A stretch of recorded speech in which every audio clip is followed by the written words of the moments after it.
Hello बच्चों, नमस्कार। चलिए आज हम शुरू करते हैं 12वीं मैथ में अवकल समीकरण। तो अवकल समीकरण के बारे में हम लोग कुछ चीजें पढ़ चुके हैं इसके पहले भी। तो जैसे अवकल समीकरण के बारे में क्या क्या पढ़ना पहले ये समझ लेते हैं। तो अवकल समीकरण में पहली बात तो अवकल समीकरण होता क्या है ये चीज पढ़ेंगे। इसके बाद उसकी घात क्या होती है, अवकल समीकरण की कोट क्या होती है, अवकल समीकरण के हल क्या होते हैं, अवकल समीकरण की का विशिष्ट हल क्या होता है, अवकल समीकरण का व्यापक हल क्या होता है, अगर हल दिया गया है तो अवकल समीकरण कैसे हम ज्ञात करेंगे, अगर अवकल समीकरण दिया गया है तो उससे हम हल कैसे ज्ञात करेंगे। तो सबसे पहली बात तो कोई भी जैसे मान लेते हैं इसमें दे दिया गया x square plus 2y plus x 6 बराबर 0। तो इसमें दो चर राशियां हैं, एक एक्स है एक वाई है। तो ये साधारण समीकरण है, ये साधारण समीकरण है। अगर किसी समीकरण में कोई भी समीकरण ऐसा हो जिसमें अवकल गुणांक भी हो तो हम इस तरीके के समीकरण को अवकल समीकरण कहते हैं। जैसे देखो इसमें क्या है, ये अवकल गुणांक है, ये इसमें ये अवकल गुणांक है, इसमें ये अवकल गुणांक है। तो अगर अवकल गुणांक किसी समीकरण में अवकल गुणांक मौजूद है तो ऐसे समीकरण को हम अवकल समीकरण कहते हैं। अब ये dy/dx अगर है, dy/dx ये प्रथम कोटि का अवकल गुणांक है, प्रथम कोटि का अवकल गुणांक है। इसे हम y डैश भी लिख सकते हैं, इसे y1 भी लिख सकते हैं। इसी तरीके से अगर यहाँ पे d²y/dx स्क्वायर दे दिया गया तो हम इसे द्वितीय कोटि का अवकल गुणांक कहेंगे, इसे y डबल डैश या इसे y2 लिख सकते हैं। ऐसे ही अगर ये y cube D cube y/dx cube लिखा है तो ये तृतीय कोटि का अवकल गुणांक है और इसे हम y ट्रिपल डैश या इसे y3 लिख सकते हैं। तो अगर कोई अवकल गुणांक में जो किसी अवकल समीकरण में मौजूद है तो वो कितनी बार उसका अवकलन किया गया है, इसमें देखो इसे अगर dy/dx इसका मतलब इसका x के सापेक्ष 6 बार अवकलन किया गया है, इसका 2 बार, इसका 3 बार। तो जितनी बार अवकलन किया जाएगा वही उस अवकल समीकरण की कोटि होगी। जैसे इसमें अवकलन कितनी बार किया गया, 1 बार, तो इसकी अगर हम कोटि की बात करें तो इसकी कोटि हो जाएगी 1। इसमें मैक्सिमम अवकल गुणांक देखो, यहां भी अवकल गुणांक है और यहां भी अवकल गुणांक है। ये जो इसमें अवकल गुणांक जो इसमें है ये 2 बार किया गया है, इसमें जो अवकल गुणांक है ये 1 बार किया गया है। तो मैक्सिमम कितनी बार हो गया, 2 बार। इसका मतलब इसकी कोटि जो होगी, इसकी कोटि होगी 2। अब अगर इसके घात की बात करें तो अवकल गुणांक की जो घात होगी, अवकल गुणांक जो है उसकी घात जो होगी, इसकी घात कुछ नहीं है, इसका मतलब इसकी घात 1 है। जहां कुछ नहीं लिखा रहता इसका मतलब वहां पे 1 है। तो इस अवकल समीकरण की जो घात होगी वो 1 होगी। इस अवकल समीकरण की बात करें तो देखो इसमें घात, इसमें ये अवकल गुणांक ये है लेकिन ये प्रथम कोटि का है, ये द्वितीय कोटि का है। तो अधिकतम कितनी बार अवकलन किया गया है इसका, 2 बार। तो जो अधिकतम अवकल गुणांक की कोटि होगी, कोटि जो है उसकी जो घात होगी, इसमें घात कितनी है, इसकी घात 3 है, तो इसकी घात क्या हो जाएगी, इसकी घात होगी 3। जबकि यहां पे 6 है, dy/dx की घात कितनी है, 6 है, लेकिन ये प्रथम कोटि का है, उसकी पावर 6 है। ये द्वितीय कोटि का है, इसकी पावर 3 है। तो जो अधिकतम बार अवकलन जिसका किया गया है उसकी जो घात होगी वही उस पूरे अवकल समीकरण की, यानी इस पूरे अवकल समीकरण की घात वही होगी जो अधिकतम बार अवकलन जिसका किया गया है। तो इसमें 2 बार किया गया, उसकी पावर 3 है, तो इसका मतलब इसकी घात 3 हो जाएगी। बात करेंगे कि किसी अवकल समीकरण का हल क्या होता है। अगर हल दिया गया है तो हम अवकल समीकरण कैसे ज्ञात करेंगे, और अगर हमें अवकल समीकरण दिया गया है तो मुझसे उसका हल कैसे ज्ञात करेंगे, और अगर हल दिया गया है तो अवकल समीकरण कैसे ज्ञात करेंगे। तो देखते हैं, जैसे अगर हमें दे दिया गया कोई समीकरण है x² प्लस y प्लस 6 बराबर 0। तो अगर इसका हम अवकलन कर दें, इसका अगर हम अवकलन कर दें x के सापेक्ष तो ये हो जाएगा 2x प्लस dy/dx प्लस 0 बराबर 0, यानी हो जाएगा 2x प्लस dy/dx बराबर 0। और ये क्या है, ये अवकल समीकरण है। अगर यहीं पे यही समीकरण ऐसा होता, x² प्लस y प्लस सी बराबर कोई कांस्टेंट वैल्यू है, ये बराबर 0। तो अगर इसका भी x के सापेक्ष अवकलन करते हैं तो इसका भी अवकलन जो होगा x के सापेक्ष ही आएगा, यानी x स्क्वायर का होगा 2x, y का हो जाएगा dy/dx, c का होगा कांस्टेंट वैल्यू का अवकलन 0 होता है। तो ये हमारा अवकल समीकरण है, ये अवकल समीकरण आ गया, ये अवकल समीकरण है। और ये दोनों, ये वैल्यू और ये वैल्यू, ये दोनों इसके हल हैं। ये अवकल समीकरण है और ये दोनों इसके हल हैं। एक हल ये है, दूसरा हल ये है। तो इस हल को जिसमें कांस्टेंट वैल्यू है, जिसमें अचर वैल्यू है, इसे स्वच्छचर बोलते हैं। ये स्वच्छचर है, ये स्वच्छचर है। तो जिसमें स्वच्छचर है उस हल को हम कहते हैं व्यापक हल। इस हल को कहेंगे व्यापक हल, इस अवकल समीकरण का व्यापक हल। और अगर इस स्वच्छचर की कोई एक वैल्यू दे दिया जाए, जैसे इसका मान यहाँ पे c की वैल्यू यहाँ पे 6 दे दी गई है, इस क्वेश्चन में, इस इक्वेशन में c की वैल्यू 6 अगर दे दिया जाए तो ये जो हल है ये इसका विशिष्ट हल होगा। ये विशिष्ट हल है, ये विशिष्ट हल यानी अवकल समीकरण है, इसका ये व्यापक हल है। व्यापक हल का मतलब अगर वहां पे किसी समीकरण में स्वच्छचर मौजूद है, 1 मौजूद है, 2 मौजूद है, 3 है, तो इस तरीके का जो हल होगा उसे हम व्यापक हल बोलेंगे। लेकिन अगर वही उसी स्वच्छचर की कोई एक निश्चित वैल्यू दे दिया जाए तो जो हल होगा उसे हम विशिष्ट हल कहेंगे। और अगर इन हल, जैसे 2 हल है इसमें, एक हल ये है, एक हल ये है, इससे अगर इसका अवकलन करेंगे तो इसका मान भी यही आएगा, इसका अवकलन करेंगे तब भी मान यही आएगा। तो अब हम आगे जो पढ़ेंगे उसमें ये पढ़ेंगे कि अगर हमें हल दे दिया गया, ये दे दिया गया, इसे दिया गया, तो अगर ये दिया गया है तो हम उससे इस अवकल समीकरण को कैसे ज्ञात करेंगे। हमें इस तरीके का हल दे दिया जाएगा, उससे अवकल समीकरण ज्ञात करना होगा। कभी कभी स्वच्छचर दिए रहेंगे तो उसे गायब करना होगा, उसका अवकलन ऐसे करेंगे कि स्वच्छचर जो भी उसमें है उसे गायब करके हम एक अवकल समीकरण बनाएं। तो ये काम करना हमें 9.2 में और 9.3 में ये काम हमें करना है कि हमें अवकल समीकरण के हल दिए रहेंगे, उनको सॉल्व करके हमें अवकल समीकरण ज्ञात करना होगा। लेकिन इसके बाद फिर 9.4, 9.5 और 9.6 इन प्रश्नावलियों में हमें अवकल समीकरण दिए रहेंगे और उससे हल ज्ञात करना होगा। यानी हमें ये दिया रहेगा, अवकल समीकरण दिया रहेगा, उससे हल हमें ज्ञात करना है। इन दोनों में हमें हल दिए रहेंगे, अवकल समीकरण ज्ञात करना है। तो ये काम करना है। तो चलिए ये चीजें आप अपने से देख लीजिएगा। 9.2, 9.3 ये अपने से आप देखेंगे। 9.1 में जो है वो किसी अवकल समीकरण की कोटि क्या होती है, किसी अवकल समीकरण की घात क्या होती है, इसके बारे में हमें पढ़ना है। लेकिन अगले ये दोनों चैप्टर्स में 9.2 और 9.3 में हमें हल दिया रहेगा, अवकल समीकरण बताना होगा, उसमें स्वच्छचर होंगे, उनको गायब करना होगा अवकलन करके, और इस तरीके से हमें अवकल समीकरण ज्ञात करना है। लेकिन 9.4, 9.5, 9.6 में हमें अवकल समीकरण दिया रहेगा, उससे हम उनके हल कैसे ज्ञात करेंगे इसके बारे में हम बात करेंगे, इसके बारे में अब हम पढ़ेंगे। तो चलिए शुरू करिए। किसी अवकल समीकरण से उसका हल कैसे ज्ञात करते हैं इसके बारे में पढ़ते हैं। तो किसी अवकल समीकरण से उसका हल कैसे ज्ञात करते हैं, इसके भी 3 तरीके यहां पे दिए गए हैं। 9.4 में चरों के पृथक्करण के द्वारा हल कैसे ज्ञात करेंगे। 9.5 में हम समघात अवकल समीकरण दिया गया जाएगा, समघाती अवकल समीकरण, उससे उसका हल कैसे ज्ञात करेंगे इसके बारे में पढ़ेंगे। 9.6 में रैखिक अवकल समीकरण दिए रहेंगे और उससे हमें बताना होगा उसका हल कैसे ज्ञात करेंगे। अब हम कैसे समझेंगे कि कब वो अवकल समीकरण पृथक्करण के द्वारा होगा, कब समघाती अवकलन होगा और कब रैखिक अवकल समीकरण होगा।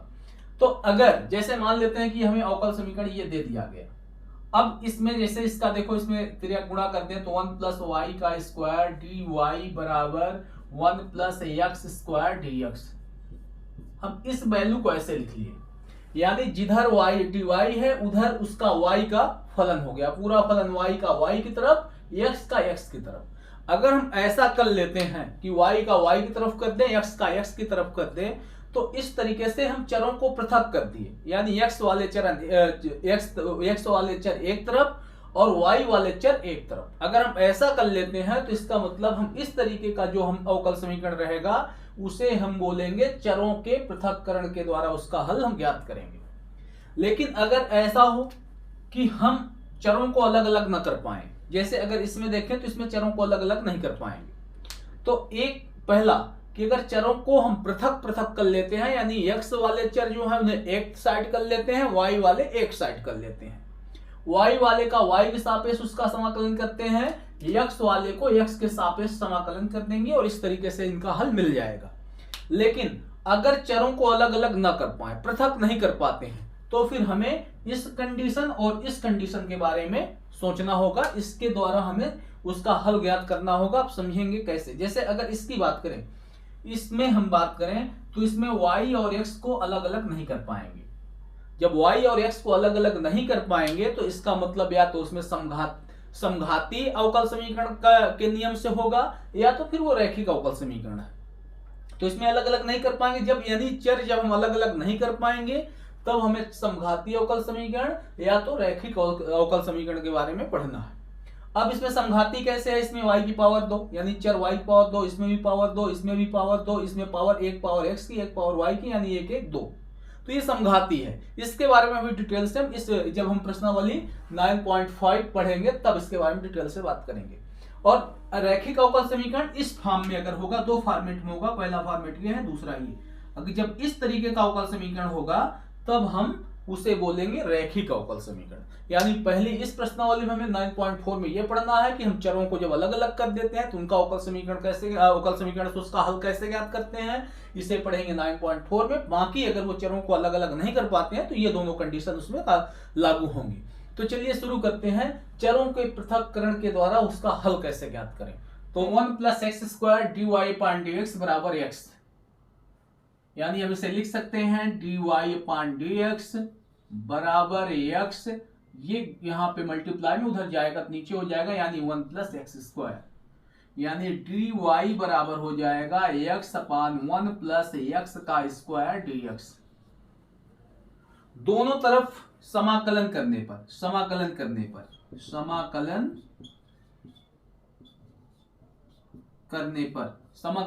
पर यानी हो जाएगा dy बराबर समाकलन x/1 + x² dx। दोनों तरफ का समाकलन करते हैं, यानी इसमें देखो x चर एक तरफ हो गया, y एक तरफ हो गया।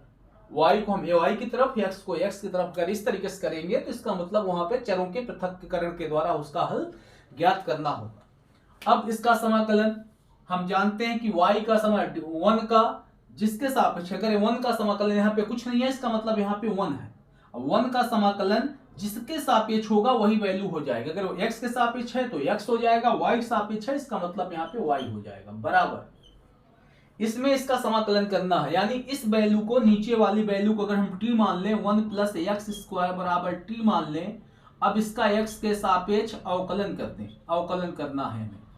अवकलन करेंगे तो 1 का 0 होगा, x का 2x हो जाएगा बराबर dt/dx, यानी 2x dx बराबर हो जाएगा dt।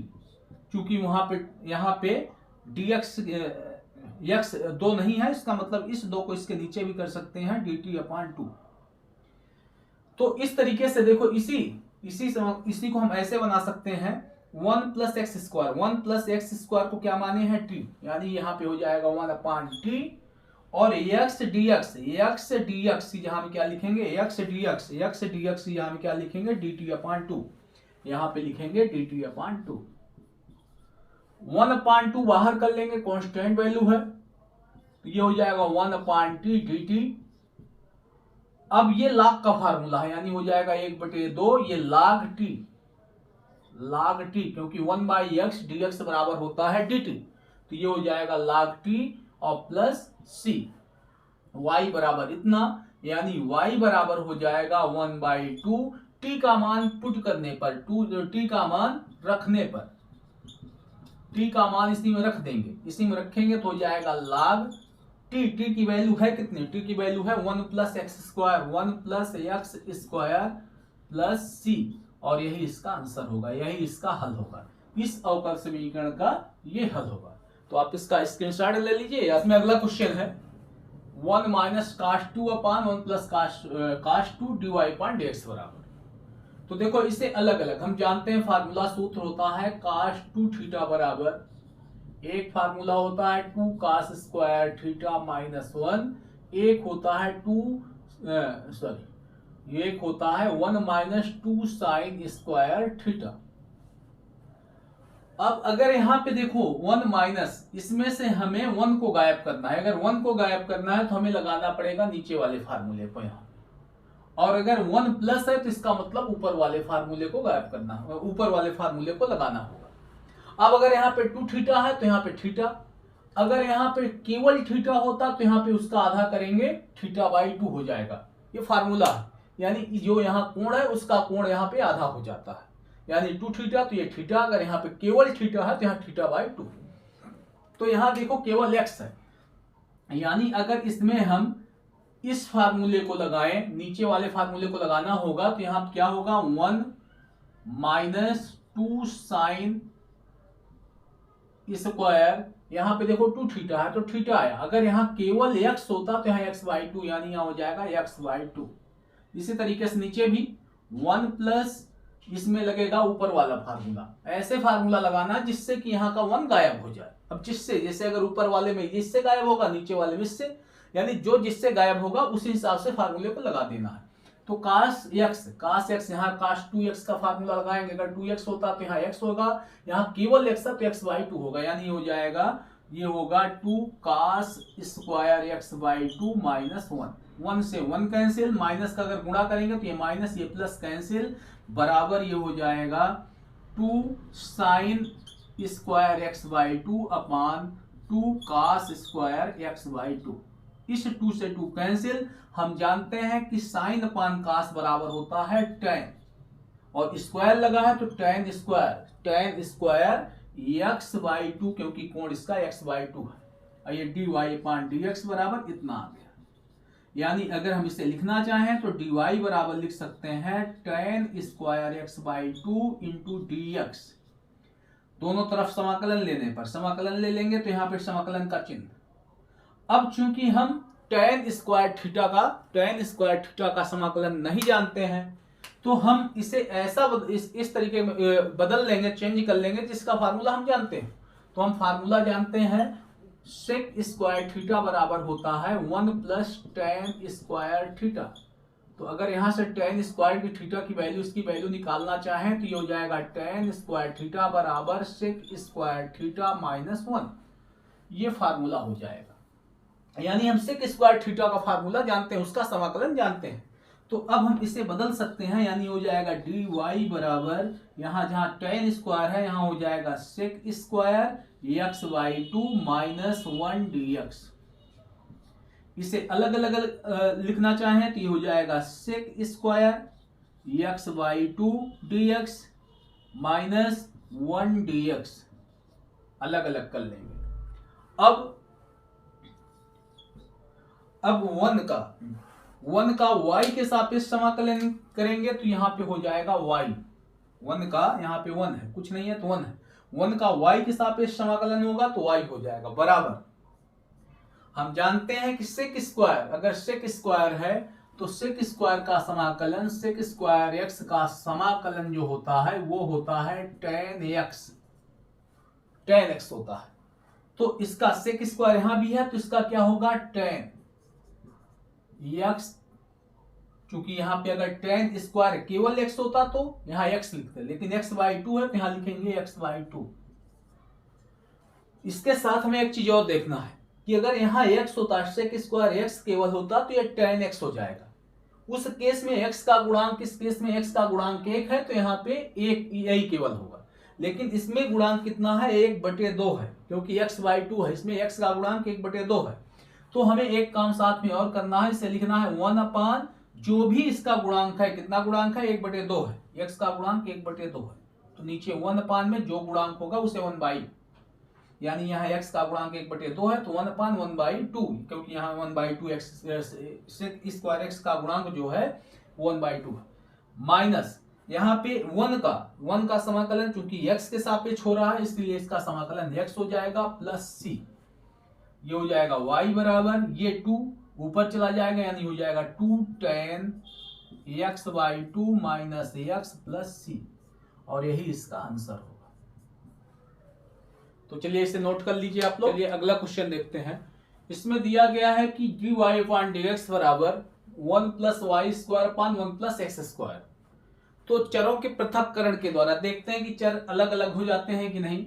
तो इसे हम लिख सकते हैं 1 प्लस एक्स स्क्वायर dy बराबर 1 प्लस वाई स्क्वायर dx। हमें x चर को x की तरफ, y चर को y की तरफ करना है, यानी इस वैल्यू यहाँ पे 1 प्लस एक्स स्क्वायर है, यहाँ पे 1 प्लस वाई स्क्वायर है। इस 1 प्लस वाई स्क्वायर को इधर लाएंगे तो ये हो जाएगा 1 अपान 1 प्लस वाई का स्क्वायर dy बराबर, ये उधर जाएगा तो 1 अपान 1 प्लस एक्स स्क्वायर dx, यानी चर x x की तरफ और y y की तरफ हो गया। तो इस तरीके से चरों को पृथक कर लिए। अब इसका समाकलन कर लेना है। हम जानते हैं कि 1 अपान 1 प्लस एक्स स्क्वायर का जो समाकलन होता है वो होता है tan इनवर्स x।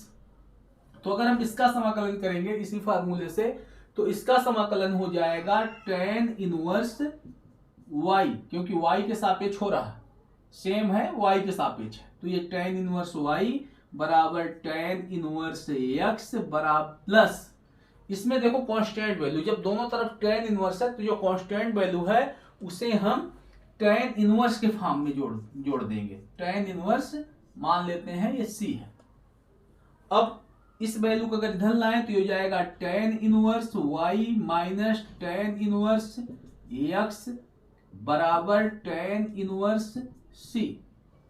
फार्मूला होता है tan inverse a minus tan inverse b बराबर tan इनवर्स, ये फार्मूला होता है tan inverse a minus tan inverse b बराबर होता है tan inverse a minus b upon 1 plus ab, ये फार्मूला होता है। इसी फार्मूले का अगर यहाँ पे यूज करें तो ये हो जाएगा tan inverse y minus x अपान 1 प्लस वाई एक्स, और ये बराबर tan इनवर्स c। दोनों तरफ tan इनवर्स है, इस tan इनवर्स से tan इनवर्स कैंसिल, यानी ये हो जाएगा y माइनस एक्स अपान 1 प्लस एक्स वाई बराबर c, और यही इसका हल होगा। अगला क्वेश्चन देखते हैं। dy अपान dx बराबर साइन इनवर्स x। इसे हम लिख सकते हैं dy बराबर sine inverse x into dx। समाकलन कर देते हैं, x के समाकलन करते हैं दोनों तरफ।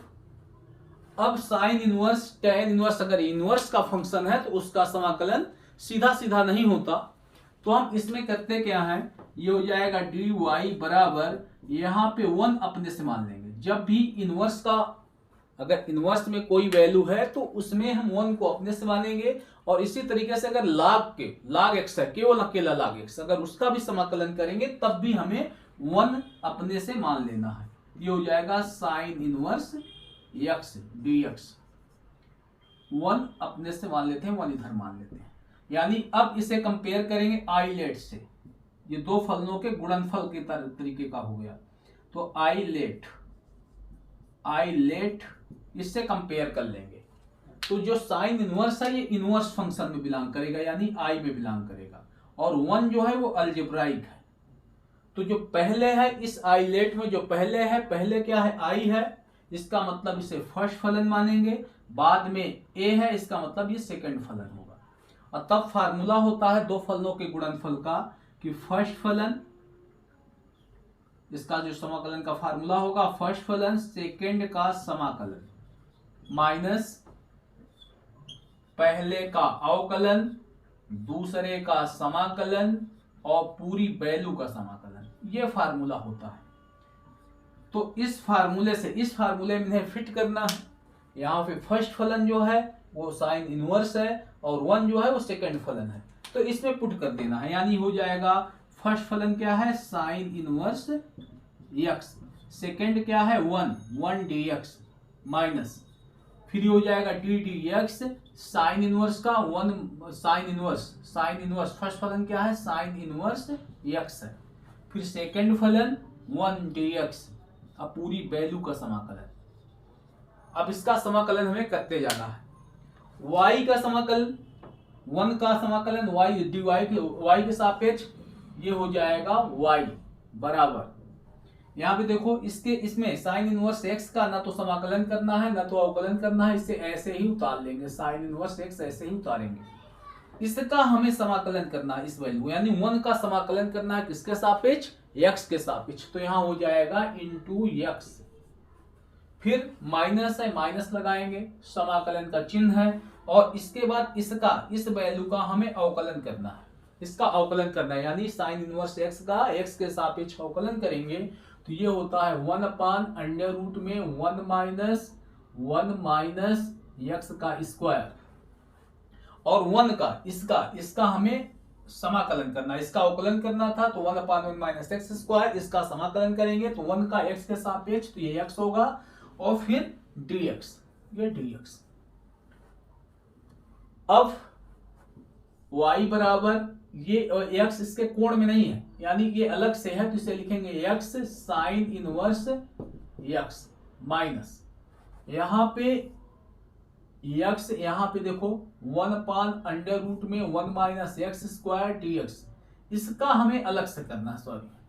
अब इस वैल्यू को हम t मान लेंगे, इधर कर लेते हैं हम, इधर कर लेते हैं, यहाँ पे 1 माइनस एक्स स्क्वायर को t मानेंगे, इसका अवकलन अगर कर देते हैं x के सापेक्ष तो ये हो जाएगा -2x बराबर dt अपान dx, यानी अगर यहां से हम निकालना चाहें तो x dx बराबर जो आएगा वो 1 अपान -1 अपान 2 dt, इस तरीके की वैल्यू आएगी। यानी इस पूरी वैल्यू को हम t मानेंगे, अंदर वाले रूट के अंदर जो वैल्यू है इसे t मान लेंगे, इस वैल्यू को t मान लेंगे तो x dx बराबर आ जाएगा, x dx बराबर आएगा -1/2 dt। तो इसकी जहां में हम रखेंगे वैल्यू तो ये हो जाएगा 1 अपान रूट के अंदर यहाँ पे इस वैल्यू को t मान लिए हैं, और इसका मान जो आया है वो आया है -1/2 dt।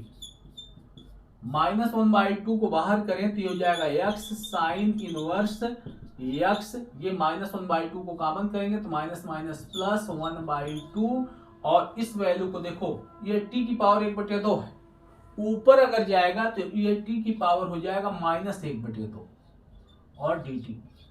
इसका समाकलन करेंगे तो हो जाएगा x sine inverse x plus 1/2, इसका समाकलन करेंगे तो ये t की पावर -1/2 प्लस 1 अपान -1/2 प्लस 1 प्लस c, तो ये हो जाएगा x sine inverse x plus 1/2 और ये t की पावर 1/2 अपान 1/2, ये 2 से 2 कैंसिल प्लस c, t का मान रख देते हैं तो y बराबर हो जाएगा x sine inverse x plus t की वैल्यू t कितना माने थे, t माने थे 1 माइनस एक्स स्क्वायर को t माने थे, यानी यहाँ पे t की वैल्यू अगर रखें तो 1 माइनस एक्स स्क्वायर की पावर 1/2, या इसे रूट में भी लिख सकते हैं, इस 1/2 को हम अगर हटा ले तो यहाँ पे रूट में 1 माइनस एक्स स्क्वायर होगा, और यही इसका हल हो जाएगा।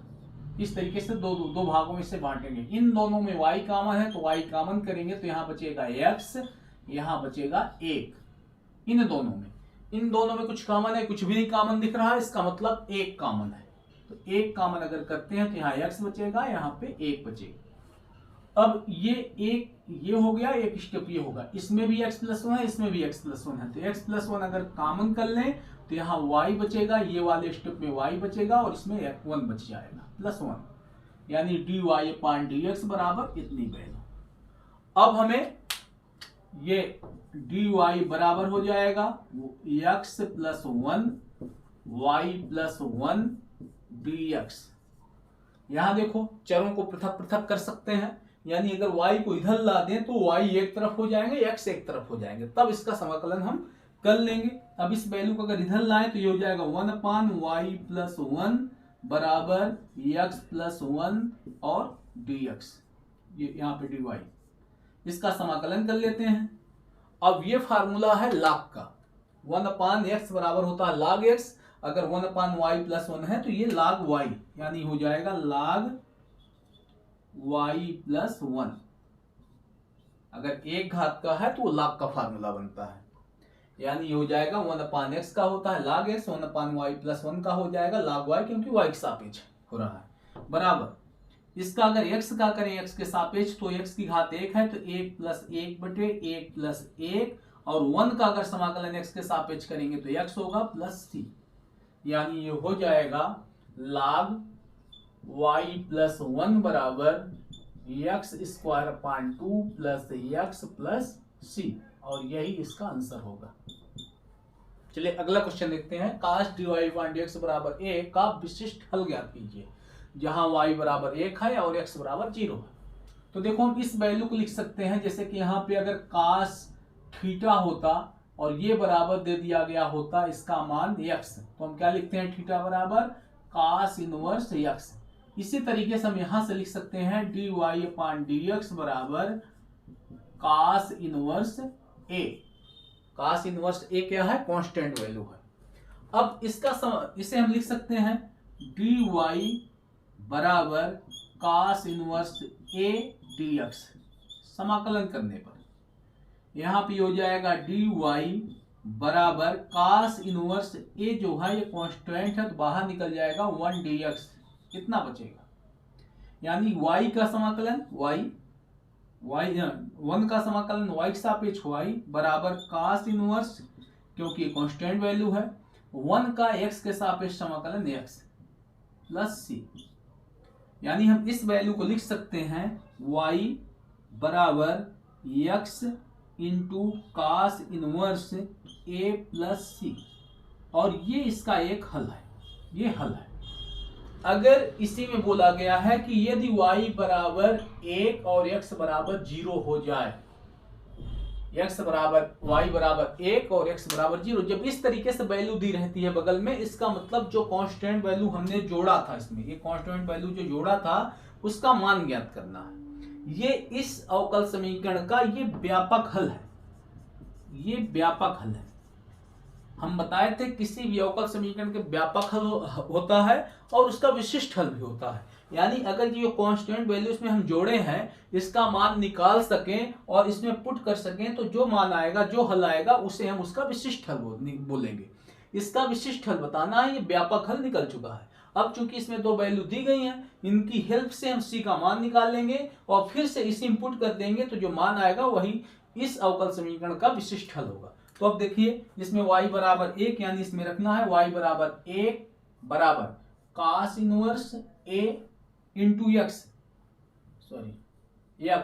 की वैल्यू कितनी है, x की वैल्यू 0, तो x की value 0 into cos inverse a plus c, तो 1 बराबर ये पूरी वैल्यू 0 हो गई प्लस c, यानी c की वैल्यू आ गई 1। और इस c की वैल्यू को अगर हम इस व्यापक हल में पुट कर दें, तो ये हो जाएगा y बराबर x cos inverse a plus 1, क्योंकि c की वैल्यू 1 है। और यही जो हमारा हल है, ये हमारा विशिष्ट हल है, ये विशिष्ट हल है, क्योंकि c की वैल्यू जो कांस्टेंट वैल्यू थी, जो बाद में लिए आई थी, उसी की वैल्यू अगर पुट करके उसकी वैल्यू निकाल के हम पुट करते हैं, तो जो हल आएगा उसे विशिष्ट हल कहेंगे। इसको और ज्यादा सॉल्व कर सकते हैं, 1 को इधर अगर ला दें तो ये y-1 बराबर x cos inverse a, x को भी इधर लाए तो ये y-1 अपान x बराबर cos इनवर्स a, यानी अगर इस इनवर्स को अगर यहाँ पे देखो, इसे cos को इधर लिख लेते हैं, ये cos इनवर्स a बराबर लिख सकते हैं y-1 अपान x, या यहाँ से लिख सकते हैं a बराबर cos y-1 अपान x, और ये हमारा हल होगा। चाहे हम ऐसे लिख दें या इसका विशिष्ट हल ये भी लिख सकते हैं। चलिए हम लोग अब अगली वाली क्लास में पढ़ेंगे कि यदि किसी अवकल समीकरण के चरों को अलग अलग नहीं कर पाते हैं, पृथक नहीं कर पाते हैं, तो हम उस अवकल समीकरण का हल कैसे ज्ञात करेंगे, इसके बारे में पढ़ेंगे।